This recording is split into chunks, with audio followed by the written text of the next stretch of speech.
yang berbicara seperti ini. Ayo perang aja kita antar Islam dan dengan Kristen. Ada videonya Pak ya? Ada buktinya. Orangnya juga ada, bisa jadi saksi. Videonya juga ada. Soal pemukulan anak berarti tidak ada Pak? Tidak ada. Kalau pemukulan anak-anak tidak ada. Cuman didorong sama ibu-ibu yang di dalam. Pertama sekali ibu-ibunya itu, anak-anak itu pengen keluar. Iya. Terus dilarang sama ibunya, didorong. Jangan keluar, jangan keluar. Jatuhlah anak-anak ini. Assalamualaikum warahmatullahi wabarakatuh. Berjumpa lagi dengan Jadir HMC ya, channel mengedukasi dan menghibur. Makin terang benerang teman-teman apa yang sebenarnya terjadi di gereja yang ada di Padang Serai, Kota Padang ya teman-teman. Kita tahu ini lagi viral, di mana sebuah tempat yang disebut sebagai tempat belajar anak-anak Kristen yang ternyata itu merupakan gereja. Kalau kita lihat dari bentuknya, dari kepemilikannya, dan juga permohonan izinnya kepada PLN, yaitu adalah milik Gereja Kristen Setia Indonesia, GKSI Anugerah. Ya, disebut GKSI Anugerah, dan di mana tempat tersebut lagi viral lantaran kita tahu teman-teman banyak sekali media-media yang membahas ini, dan juga bagaimana gorengan-gorengan dibuat untuk memprovokasi dan memfitnah umat muslim ya. Kita lihat berita-berita menyudutkan, mengatakan bahwa wah ini intoleran, barbar dan sebagainya. Bahkan kalau saya lihat komentar-komentarnya semua terprovokasi untuk melakukan aksi balasan. Saya nggak ngerti ya apa itu yang diinginkan oleh para Polikardus ini, karena kalau saya baca komentar-komentar yang ada di channel-channel Polikardus, isinya adalah ajakan untuk melakukan pembalasan. Pembalasan dalam arti apa? Ya tentu saja melarang masjid, melarang umat muslim untuk beribadah di masjid-masjid yang ada di kantong-kantong mayoritas Kristen. Dan ini bahaya sekali teman-teman. Ini kalau diteruskan bisa chaos kita. Saya nggak tahu ya, apa memang ini target dari para Polikardus itu? Apa memang ingin ada yang namanya kerusuhan? Ada yang namanya ribut antar anak bangsa? Saya nggak ngerti juga. Bahkan kalau kita baca komentar-komentarnya itu jahat sekali teman-teman. Ya, ini bukan main-main lagi komentarnya nih. Ya, komentarnya tuh provokasi yang luar biasa. Dan ini kalau dibiarkan ini, wah bisa ribut kita. Ya, bisa ribut teman-teman, yakin lah ribut kita gara-gara ini. Konyol sekali gitu kalau sampai ribut gara-gara hal seperti ini. Itulah saya berharap channel-channel Polikardus ini jangan lagi Anda memprovokasi orang. Ya, jangan. Anda tuh seharusnya menenangkan. Bukannya apa? Ini biadab lah bilang, beginilah begitu. Aduh, sadis teman-teman. Sadis. Dan ini padahal udah jelas nih, ada yang memprovokasi duluan, bahkan wakil gubernur, yaitu Pak Vasco, sudah mengatakan nggak mungkin terjadi insiden kalau nggak ada apinya. Nggak mungkin ada asap kalau nggak ada api. Dari dulu saya sampaikan, teman-teman kalau sibuk hanya membereskan asapnya, tanpa membereskan apinya, sampai kiamat kita gini-gini aja. Dari dulu udah saya bilang, kalau yang diurus itu case by case. Oh, di sana terjadi, udah beresin. Sana terjadi, beresin. Tanpa mau tahu penyebab utamanya, tanpa membereskan penyebab utamanya, ya udah gini-gini aja kita. Bayangkan, ini baru 2 hari yang lalu, teman-teman. Saya sudah dapat laporan lagi. Ini masih kita cek. Hari ini terjadi lagi, teman-teman. Terjadi lagi, tapi nanti kita bahas di konten berikutnya. Terjadi lagi penolakan gereja. Kenapa bisa terjadi gitu? Kan ini aksi dari hasil apa yang ditanam oleh para Polikardus. Ini adalah tuaian, ya, tuaian dari apa yang disebarkan oleh Polikardus. Dan kita coba dengarkan dulu ya hasil penelusuran dari saksi-saksi, ya, pernyataan dari saksi yang ada di lokasi dan siapa sebenarnya biang keroknya. Kenapa mereka bisa terprovokasi? Kenapa mereka bisa marah? Ya, kita dengarkan dulu. Pak Ketua, kami dengar ada bukti bahwa di sana ada pihak mereka yang memprovokasi dengan kata-kata kalau begitu terang saja Kristen dan Islam. Ya, apakah betul itu, Pak Ketua? Baik, sebenarnya yang saya tahu ada yang memprovokasi itu dari wirid dia, anak buah dia yang berbicara seperti ini. Ayo perang aja kita antar Islam dan dengan Kristen. Ada videonya ya, Pak ya? Ada buktinya. Orang yang juga ada bisa jadi saksi. Videonya juga ada. Yang ku tahu. Menjadi gejolak itu awalnya dia juga. Soal pemukulan anak berarti tidak ada, Pak? Tidak ada. Kalau pemukulan anak-anak tidak ada. Cuman didorong sama ibu-ibu yang di dalam. Pertama sekali ibu-ibunya itu, anak-anak itu pengen keluar. Iya. Terus dilarang sama ibunya, didorong. Jangan keluar, jangan keluar. Jatuhlah anak-anak ini. Makanya lecet-lecet. Bukan dari warga yang memukul. Jadi warga yang nampak di video itu kan hanya memukul kaca saja. Memukul kaca sama paralon. Tidak ada memukul orang. Tidak. Cukup. Baik, terima kasih Pak Ketua. Berarti jelas di sini bahwa ternyata pendeta ini bersama pengacaranya telah melakukan pembohongan publik, termasuk kita melihat seakan-akan pemerintah juga dibohongi. Nanti itu kita berharap pihak-pihak di luar yang tidak tahu tolong bersikap bijak, jangan terlalu memakan hoax. Kami langsung di lapangan dengan warga, dengan tokoh-tokoh masyarakat yang netral. Beliau puluhan tahun di sini, lain itu tidak pernah bergesekan, beda suku, beda agama.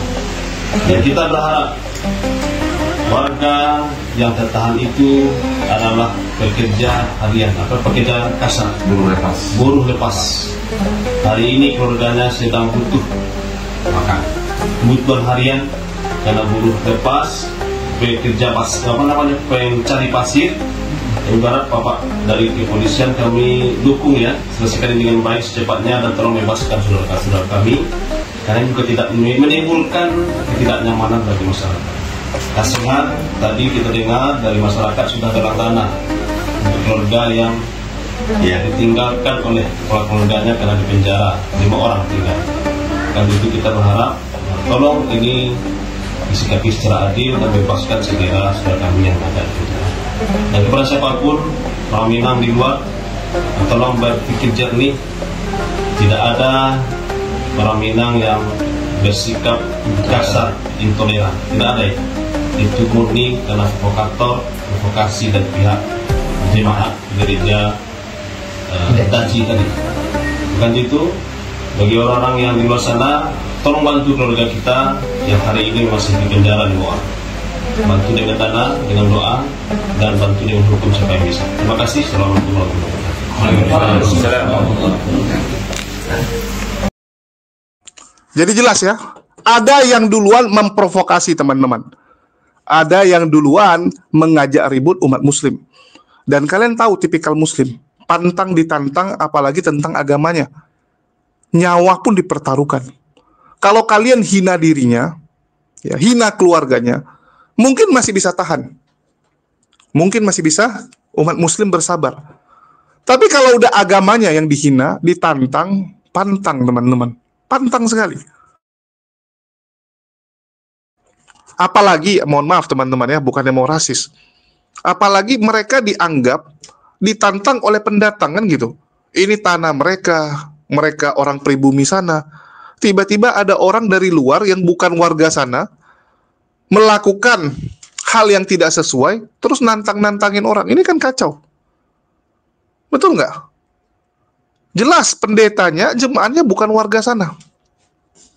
Bukan orang Padang Sarai. Tiba-tiba nantangin orang sana. Nantangin apa? Perang agama. Dan ini sudah disampaikan oleh Wakil Gubernur Sumatera Barat, Pak Vasco. Macan ideologi ya, dulu YouTube ya. Ada asap, pasti ada api. Ya. Vasco Rusemi menolak mentah-mentah tudingan yang menyebut daerahnya intoleran setelah terjadi aksi pembubaran paksa dan perusakan rumah doa milik jemaat GKSI di Padang. Ia menyebut insiden itu kini sedang didalami. Ada asap, pasti ada api. Kejadian ini tentu memiliki penyebab, dan saat ini sedang kami dalami secara menyeluruh.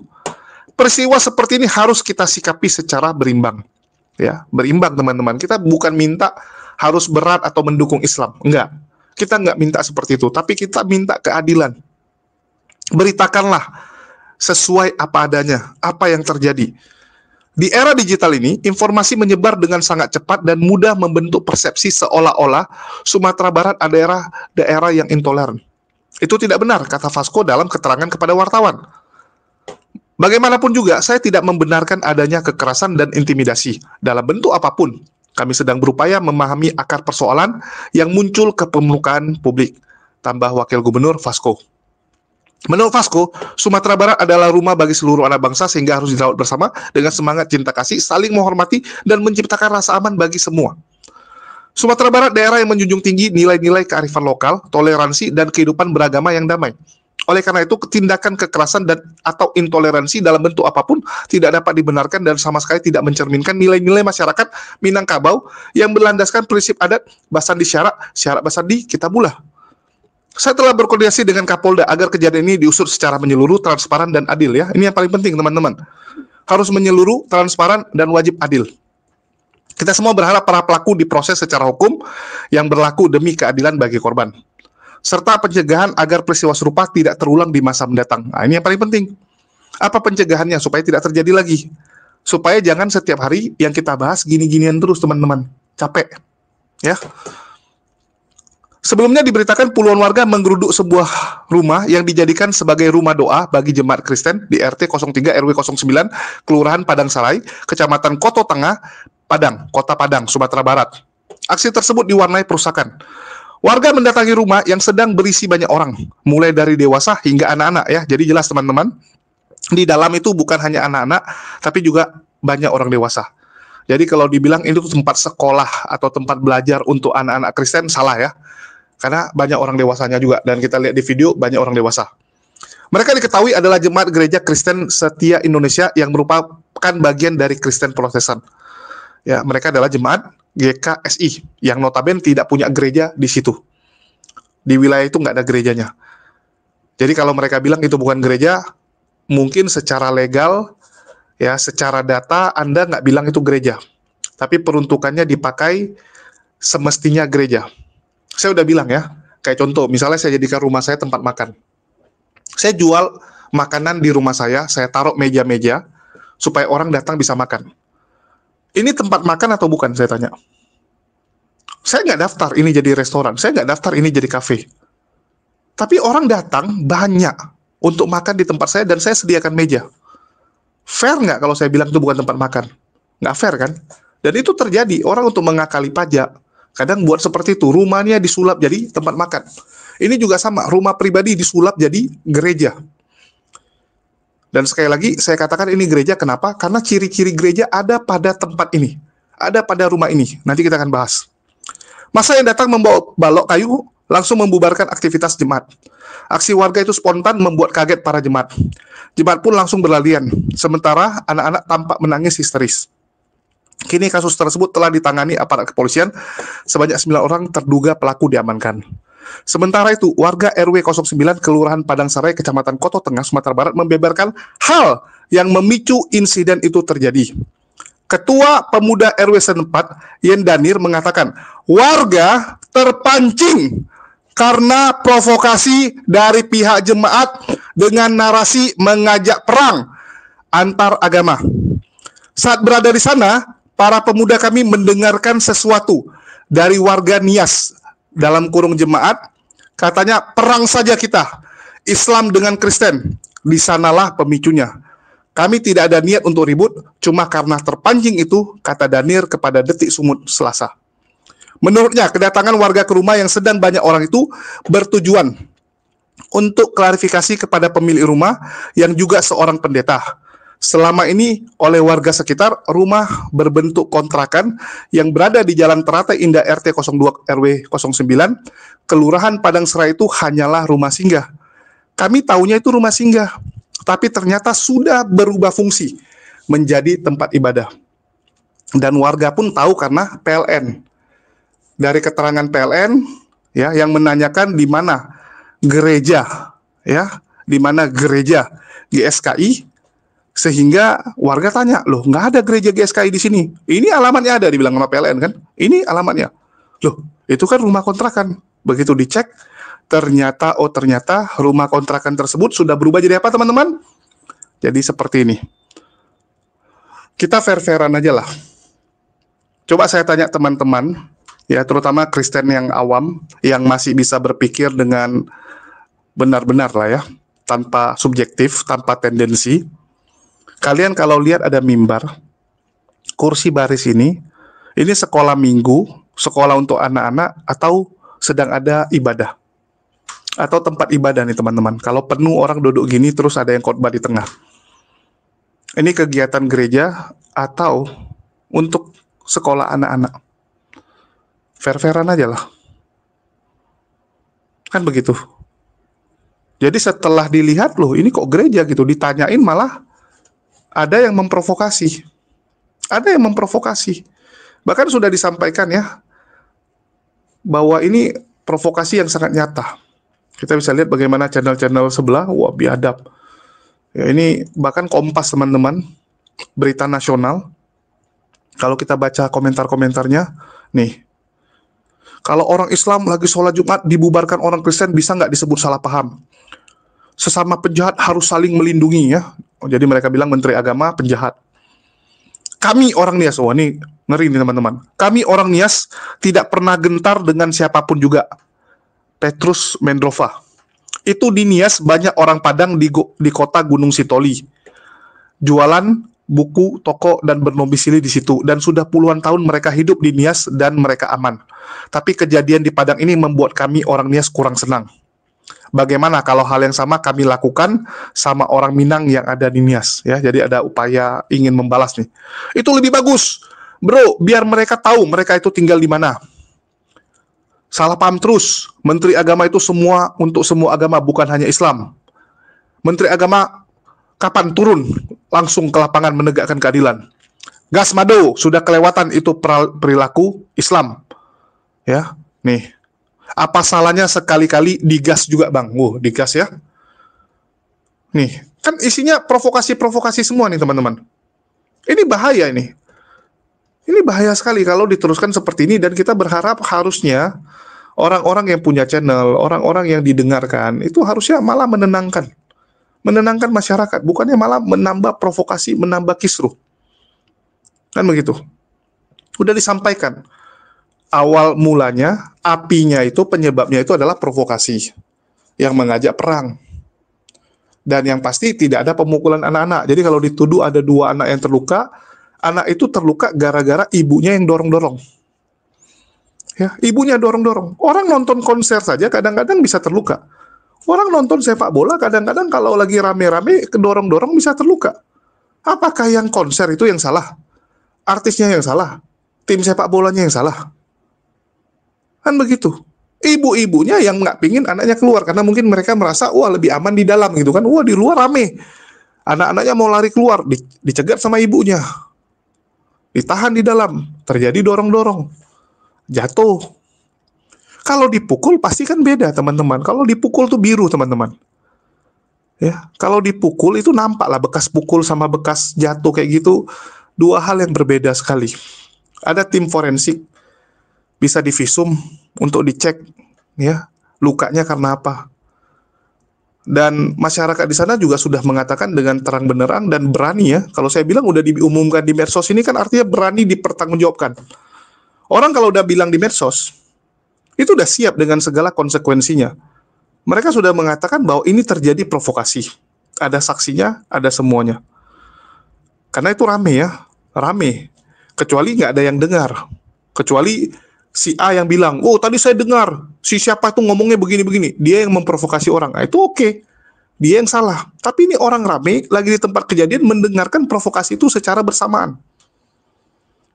Jadi jelas. Ya. Terus mereka juga dengan pede mengatakan bahwa ini pendeta sudah melakukan pembohongan publik. Seakan-akan warga lah yang duluan memperkeruh keadaan. Dan kalau udah seperti ini, coba saya tanya, apakah nyaman di situ? Ya, betul nggak? Kalau udah terjadi seperti ini, apa enaknya lagi kita? Betul nggak? Saya kalau udah kayak gitu, mending saya cabut. Udah nggak enak sama warga. Hubungannya tuh udah hancur, teman-teman. Udah hancur. Apalagi ini nggak ada upaya membereskan hubungan yang sudah retak ini. Malah memprovokasi sana, provokasi sini. Aduh. Ini kalau dekat saya datangin, teman-teman. Tapi karena di Padang aja ya, kejauhan. Kalau dekat saya datang, saya buat konten eksklusif nih. Sama seperti waktu di kota Serang kemarin ya. Langsung kita buktikan apa yang sebenarnya terjadi.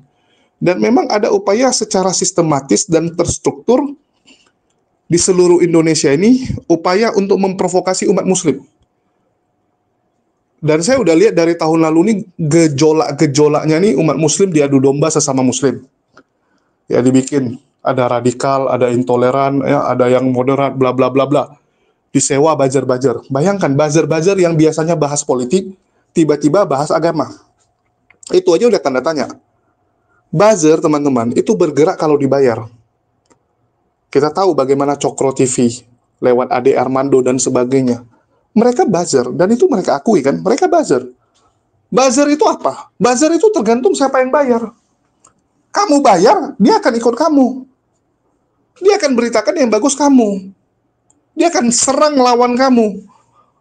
Rival kamu akan dia hancurkan. Itu buzzer, teman-teman. Kalau sampai buzzer politik tiba-tiba bahas agama, siapa yang bayar? Pertanyaannya itu, siapa yang membayar buzzer-buzzer ini? Kok sampai pindah haluan? Ya, kok jadi pindah haluan kan gitu? Artinya apa? Ada kekuatan besar nih yang sedang bermain di sini, yang dari tahun lalu memecah belah kita nih. Antar anak bangsa diributkan. Ada yang ribut inilah, ribut itu ya, masalah nasab lagi, aduh. Umat muslim dikotak-kotakin. Udah itu diadu domba nih sama Kristen sekarang, aduh.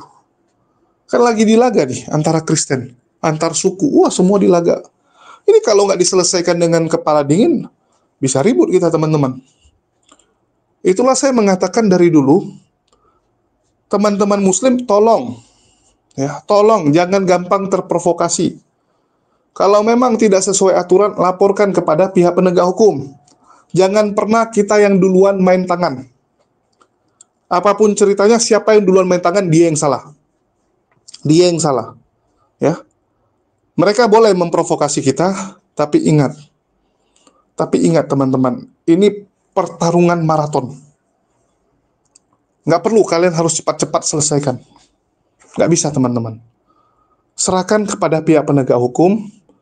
Dan kita sudah lihat contohnya bagaimana di kota Purwakarta. Di kota Purwakarta, umat muslimnya kompak melaporkan kepada pemerintah. Bupati turun bersama Satpol PP ngecek, nggak ada izin, oke, segel. Segel. Satpol PP dan bupati yang turun. Artinya bisa kan? Bisa kok. Laporkan kepada DPRD. Laporkan kepada camat. Laporkan kepada bupati. Wali kota. Ya. Atau enggak, ya udah laporkan kepada gubernur, wakil gubernurnya, minta solusinya. Ini ada yang nggak izin dan ini meresahkan gitu.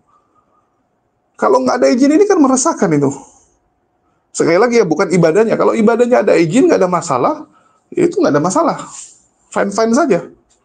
Jadi kalau mereka goreng gitu kan, loh orang beribadah kok meresahkan? Bukan ibadahnya yang meresahkan, kegiatan tanpa izinnya yang meresahkan. Harus bedakan. Ya, sama kayak orang jualan di trotoar, jualan misalnya di ini depan Istana Negara gitu kan, diperbolehkan nggak? Nggak boleh. Tapi nanti dibilang loh itu kan saya cari nafkah dan sebagainya, ya, nggak boleh. Bedakan dulu gitu. Nah ini saya berharap teman-teman bisa lebih bijak menyikapi fenomena yang sedang terjadi ini, dan semoga umat Muslim diberikan ketabahan, kesabaran untuk melewati ini semua. Sekali lagi. Ya, serahkan kepada penegak hukum, dan saya yakin Ya, saya yakin keadilan akan ditegakkan. Ya, kalau memang salah, proses. Kalau salah nggak apa-apa, proses. Tapi kita minta ada keadilan di sini. Kalau warga yang merusak itu ditangkap karena dianggap melakukan kekerasan, intimidasi, dan sebagainya, bagaimana dengan yang memprovokasi? Tolonglah diusut, tolonglah diproses. Ya, dan saya berharap Wakil Gubernur Pak Fasko ya, ini tetap tegak lurus, jangan mau diintimidasi, ya belok kiri belok kanan, karena saya yakin Pak Fasko ini pasti lagi diserang habis-habisan. Saya yakin sekali. Ini pasti lagi diserang nih, apalagi berani menyampaikan ada asap, pasti ada api. Ini jarang pemimpin langsung nih. Saya salut teman-teman, jujur ya. Saya termasuk pengagum Pak Fasko ini. Dari beliau masih nge-YouTube ya. Jadi beliau ini dulunya nge-YouTube teman-teman. Macan Idealis. Wah, saya sering soalnya nonton. Dan saya takjub gitu bahwa Pak Fasko ini ternyata mau langsung mengecek dan menyampaikan apa adanya, yang kita tahu ini pasti akan dimaki-maki oleh orang. Pasti dimaki, dibilang, wah kamu, nggak benar, dan sebagainya. Kita lihat aja komentar-komentar, udah ketahuan kok. Menteri Agama yang netral jadi maki-maki, Pak Fasko yang istilahnya menyampaikan apa adanya ya lebih dimaki. Nah, jadi dulu channel beliau nih Macan Idealis nih ya. Saya ingat betul nih. Macan Idealis. Ya, nih. Karena saya termasuk sering nonton dulu. Oke, mungkin itu aja yang bisa saya sampaikan di kesempatan ini. Jangan sampai terprovokasi teman-teman ya. Itu himbauan dari saya. Makasih buat semuanya. Di akhir kata saya ucapkan wassalamualaikum warahmatullahi wabarakatuh. Sampai jumpa di lain kesempatan.